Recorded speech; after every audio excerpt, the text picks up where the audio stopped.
Alright everyone, welcome back to some more Ace Attorney 2. Just wanted to give a little shout out to you all and ask how you all doing. Hopefully you all doing well in this fine day. But for now, we're continuing onwards with the trial for Saseki-san once more, and hopefully things go smoothly for us. So with all that said, I hope you all continue to enjoy watching. Let's get it done. Alright guys, and we're back. 23rd of February, 11:32 a.m., the Old Bailey Defendant's Antechamber. Joyful, jubilant, jumping jacks! Oh, Mr. Natsume, I'm so pleased for you. Locum student Mr. Naruhodo Esquire, and non-locum judicial assistant Miss Mikotoba Esquiress. Now, finally, at long last there can be proof. Proof that I'm innocent, and proof that my tea is innocent. Ah, good morning, my dear fellows. Ah, Erlock Sholmes. May you drink my tepid tea and fall forever silent. I thought the tea was innocent. Oh, Mr. Sholmes, you came! How wonderful! Please, save your derision. I know what you're all thinking. Good morning, he says, when it's very nearly time for luncheon. Your scorn is written clearly across your faces. Nobody said or thought anything of the sort. The truth is, I was determined that today would be the day. As sleep seduced me last night, I thought. Tomorrow, for once, I shall not oversleep. I'll rise early and be present in court to support my companions. Such spirited determination has a beauty all of its own, does it not? Oh yes! And then, I began to muse on the subject. Why do people oversleep, I queried. Why, time after time, do they make the same foolish blunder? And the answer came to me at once. It's so delightfully simple. People oversleep because they sleep. Well, is that not an astute insight into the matter? I just heard my voice crack there. Oh, yes.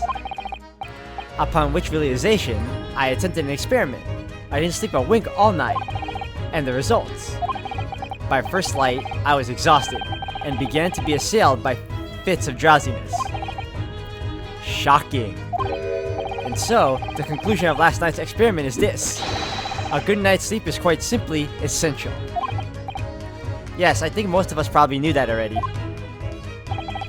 What other presuppose I proved by experimentation? That my dear fellow is the scientific method. Ah yes, and one more thing. Do you remember this? Ah! Yes, of course, it's the poison that Miss Green was about to drink at the hospital yesterday. Oh, you didn't manage to. It was a laborious task as the bottle was near empty, but such inconveniences do not hinder Sholmes. I managed to confirm that it contained strychnine.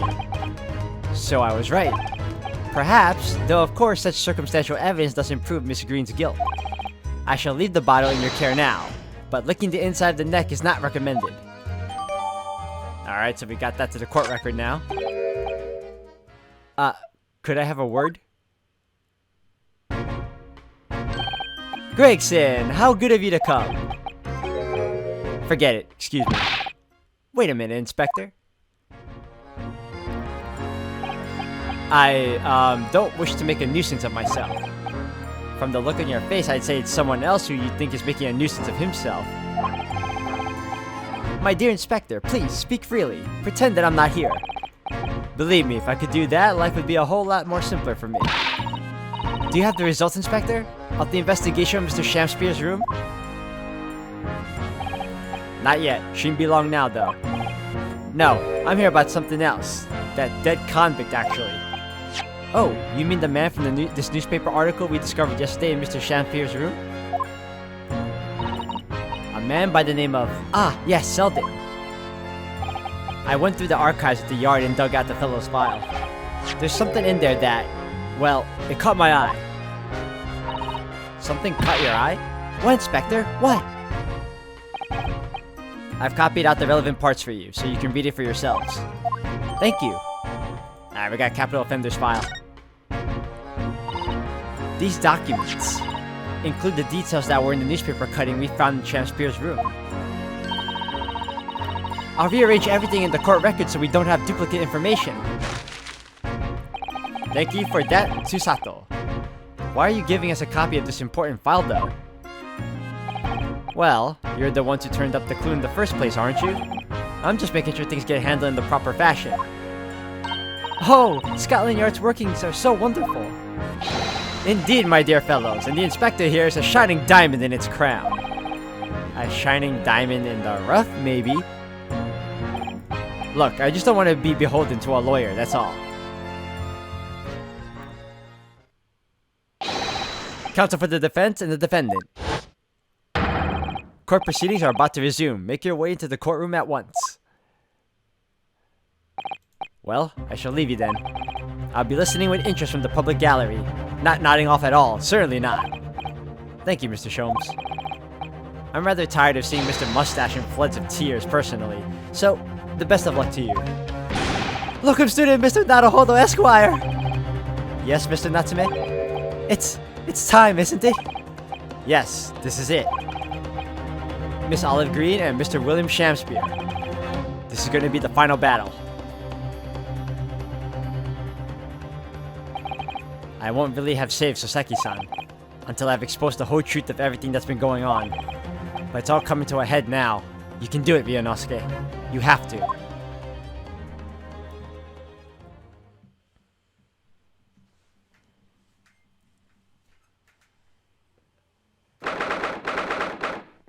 (23rd of February, 12:30 p.m., the Old Bailey courtroom. Alright, let's do this. In the name of Her Majesty the Queen, I hereby declare this court to be in session again now. Before the recess, we heard a most startling accusation from the defense. Namely, that the victim of the case we heard here only a few days ago is the true perpetrator of this incident. A reckless, rash, and prejudiced charge of wrongdoing, in my opinion, my lord. However, the prosecution has tried to extend every courtesy to this amateur newcomer from dubious eastern shores. Thank you for that backhanded consideration. A rather code assessment from the Honorable British Prosecutor, I must say. So, Lord Van Zeeks, is the new witness present and ready to take the stand? Ready and waiting in the witnesses' antechamber, my lord. Very well. Bailiff, bring the witnesses in.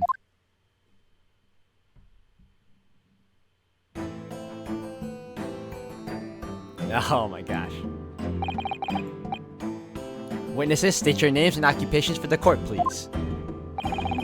William Shamspeare, my liege. For mine occupation, I can only say that I be a tragic victim to be pitied. Currently unemployed, in other words.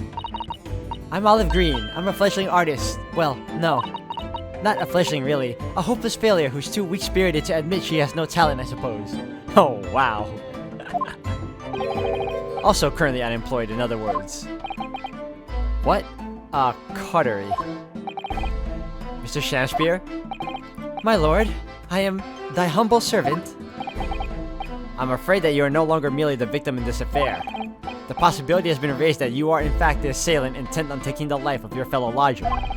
The part you have played in this whole business will be thoroughly scrutinized, I assure you. I would for naught else, my lord. And Miss Green? Yes? You are aware of the reason you have been summoned to this courtroom today, I presume? Yes, the officer did explain. He said I poisoned it. This ridiculous buffoon. And do you accept the charge, Miss Green? I don't know anything about any poisoning. And I don't know anything about this man. Come, lady. Die to live. Verily, I know not thy prickly pea pigmented personage. Very well, let us proceed with the matter at hand. That being to ascertain whether or not Miss Green has any involvement in this affair. It's all very strange. Very strange indeed. Why would you suspect me? I barely ever go to the East End anyway. It so happens that I passed by that neighborhood 6 days ago, that's all. And so that night that this man was poisoned, I was still in the hospital fighting for my life. Yes, having been unfortunately caught up in the incident on the street outside the Garadeb household.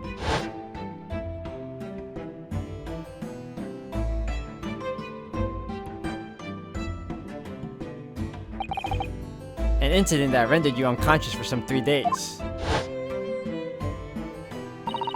I was struck in the middle of my way on my back by a knife through no fault of my own, and I'm under suspicion? What other irrelevant things might I be suspected of? It's all very disturbing. Your energies may be better spent worrying about random knife attacks, I feel, Miss Green. At this point in time, all that appears to connect you and Mr. Shakespeare's lodgings is the Briar Road incident of 6 days ago. That's why we would like you to testify formally now about exactly what happened. Oh no, the incident 6 days ago. You mean you want me to relive that awful accident? Unfortunately, yes. Please tell the court what happened that day. And of course, we will be interested to hear from you about your movements that day too, Mr. Shakespeare.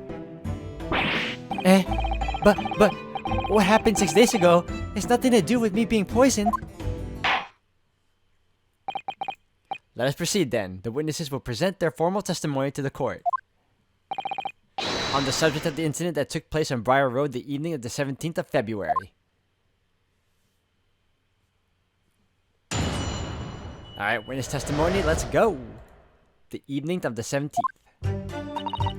It was 6 days ago at about 5 p.m. I was walking along in the snow when I was suddenly stabbed in the back. Coincidentally, it happened to be just outside the house where the men in this case have their lodgings. I was at the tavern on the eve of which thou speaks, for I had bespoke my supper. It was the first time I'd been in the area. I had little matter to attend to, that's all. I had a little matter to attend to, that's what I meant. Anyway, I was admitted straight to a hospital, so I knew nothing about all this business.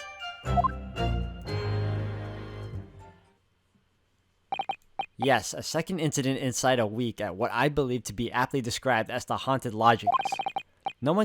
One can only presume this is a most unfortunate coincidence. Meanwhile, you say you were not in your room, Mr. Shakespeare? 'Twas the following morn, when I did awaken, that I learned of the dire events. Mary, what a commotion did the officers of the law make on the floor above mine! When Saseki-san was arrested on suspicion of attempted murder? As suspected, there is nothing connecting these two witnesses but happenstance. It's true, it does seem as though they are unrelated at first glance. But I'm not so sure. There's something lurking in the shadows here. I feel certain of it. And this is my one and only chance to expose it. Counsel, you may now cross-examine these two witnesses if you wish. Yes, my lord.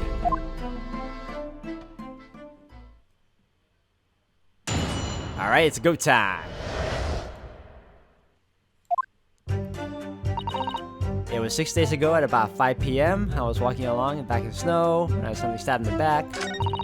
Coincidentally, it happened to be just outside the house where the men in this case had their lodgings. I was at the tavern at the eve which thou speaks, for I had bespoke my supper. It was the first time I'd been in the area. I had little matter to attend to. I always do that. I had a little matter to attend to. Alright, let me press that. Hold it! What were you doing? What little matter, Miss Green? Please elaborate. It was nothing, really. It's not worth mentioning. If you remember, you mentioned it to us yesterday at the hospital. Ah, it was related to the card you were holding. Miss Green. She hid that real fast. What was that? She clearly just hid something behind their back.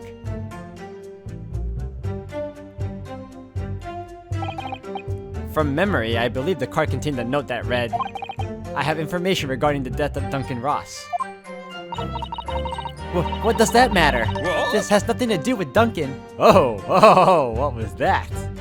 Ho. Good sir, you don't do that. Go time. Excuse me! Mr. Shakespeare, do you have something to share with the court? To be or not to be? That is the question. Ah, pray forgive me. The great bard's words have springeth from within me with near a thought. Don't tell me it's because you're possessed by Shakespeare's spirit, right? Hearing Miss Green's words a moment ago seemed to make you think of something. Something of relevance, perhaps? Well, nay, sire, 'twas nothing at all. Presumably you know the name though, Mr. Duncan Ross, I mean. After all, you are both lodgers in the same house. I would it were so, but sadly nay. Lodging be a lonely occupation, sire. My lodging fellows be rarely known to me. So you haven't heard of him, even though he passed away in the room just one floor above yours? Miss Green. Me, my lord? Have I done something wrong? The card that was mentioned before, containing the note, do you have it upon your person? I do, yes, but I don't need it anymore, in fact. I should throw it away, really. Before you dispose of it, the court will take it as evidence, please. Alright, we got that now. Of course, that's what links Mr. Shakespeare and Miss Green. It's Duncan Ross. Now, continue with your testimony, please, Miss Green. Anyway, I was admitted straight to a hospital, so I knew nothing about all this business.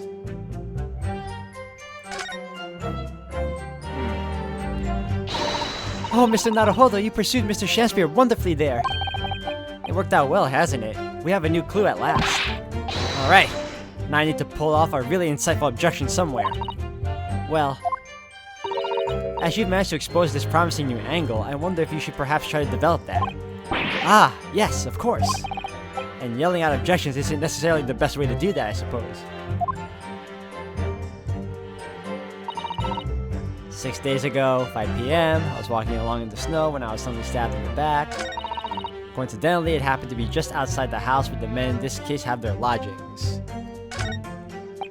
I was at the tavern on the eve, which thou speakest for... I had bespoke supper. I am pressed. Hold it! A tavern, you say? Which one? 'Twas the Slug and Salad where I did tarry. 'Tis a jewel in the East End. And a little unexpected, I feel. What do you mean, Lord Van Zeeks? The Slug and Salad offers unusually fine dining, for the locality at least. Not an establishment you expect to be patronized by a man with not even a crumb of bread in his room. It's true. The menu lists premium crusts of bread and glasses of water in different levels of cloudiness. I would have expected Grub's Grubbery in the local vicinity to be more appropriate for your means. Watery soup and mushy peas, or rather soupy water and pea like mush. All equally appetizing. I just wanted to try some water in a different pub for once. What's wrong with that? How different can water really be? Or perhaps there's a more plausible explanation. A specific reason why he had to go to that particular establishment. Agreed. The fact that on that day of all days he dined at a place he wouldn't normally, it does stand out.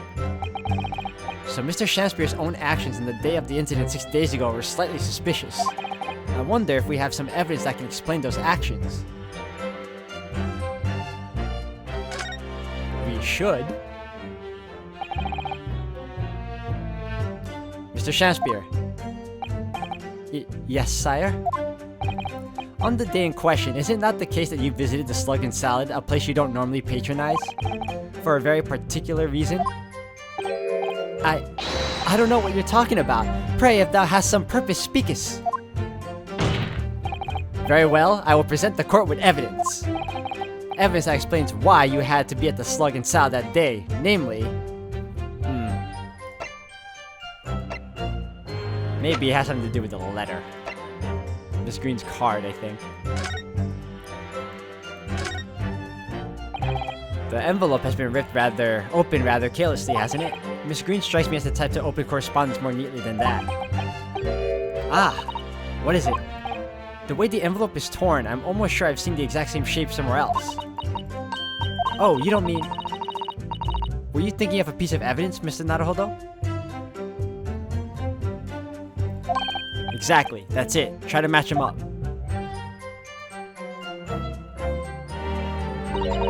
They go together perfectly. This torn off end of the envelope clearly belongs with this card. Aha. Okay, it's been improved. Alright. Alright, it's go time. I'm presenting this bad boy. Take that! I believe this card reveals the answer. Good lord, Miss Green's card, you mean? That's right, my lord. It reads, I have information regarding the death of Duncan Ross. Come to the Slug and Salad on Briar Road at 5 p.m. on the 17th. Don't tell anybody else about this letter or the meeting. It is a matter of utmost importance.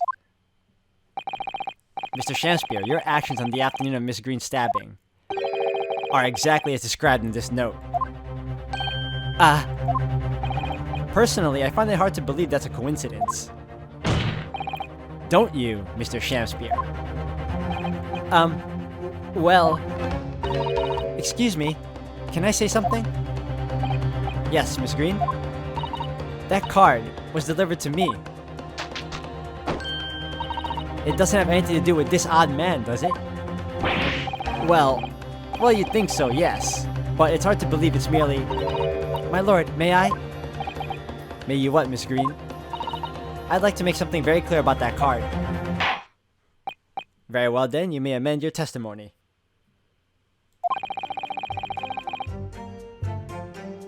To include details about the peculiar note.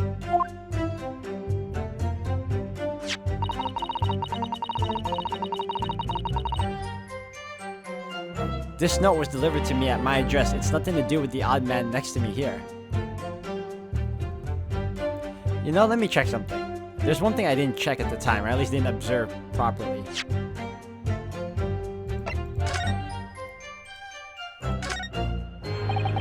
Can't find anything out of place. How about... Oh, I did examine this already. Okay. Alright, let me hit back.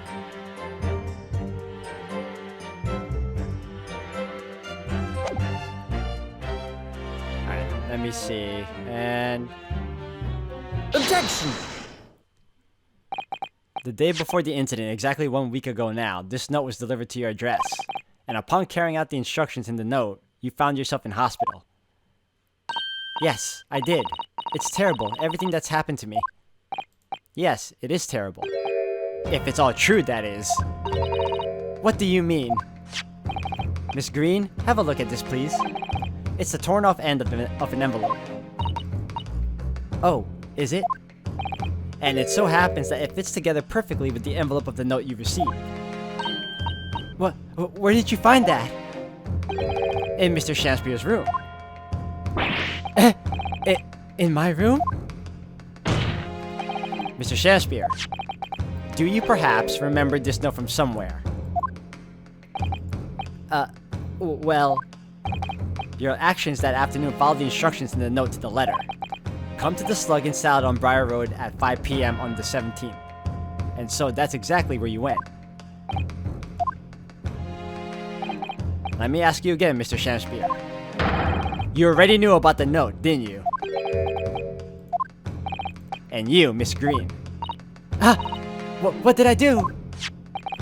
As this torn off end of the envelope proves, the note was originally in Mr. Shakespeare's room. So how is it that it came to be in your possession? I don't have the first idea. I'm just a fledgling artist after all. There is only one explanation. You broke into Mr. Shakespeare's room and stole it. You did what? Sorry, thou hast what? You broke, thou were in my room? What on earth do you want with me? It would seem that both witnesses need to testify again.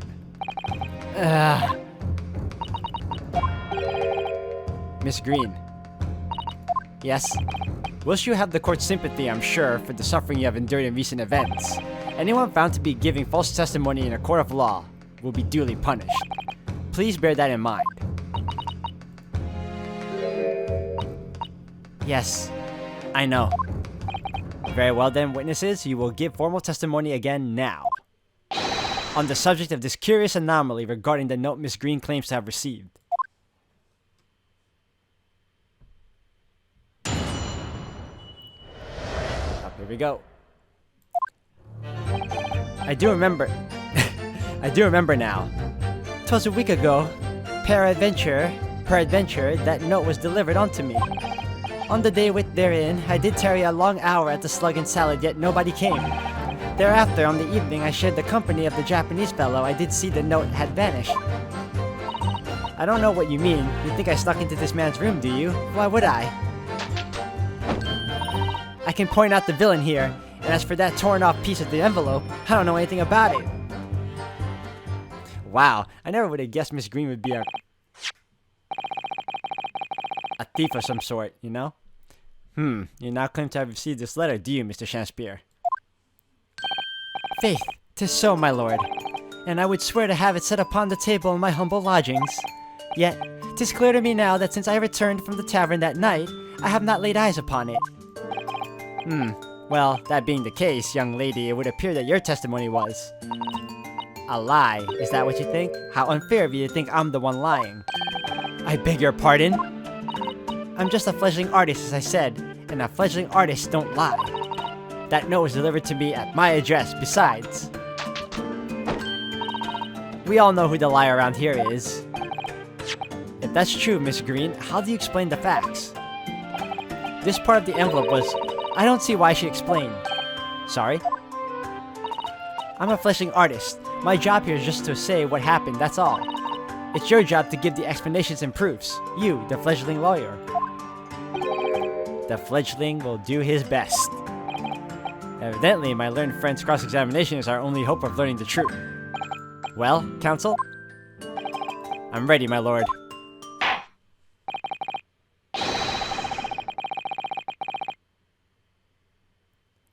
Very well, then the defense will now proceed with the cross-examination of the witnesses. Miss Green clearly did break into Mr. Shakespeare's room. There can be no question of that.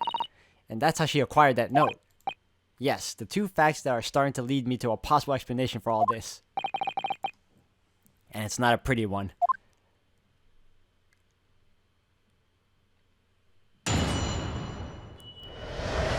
Alright.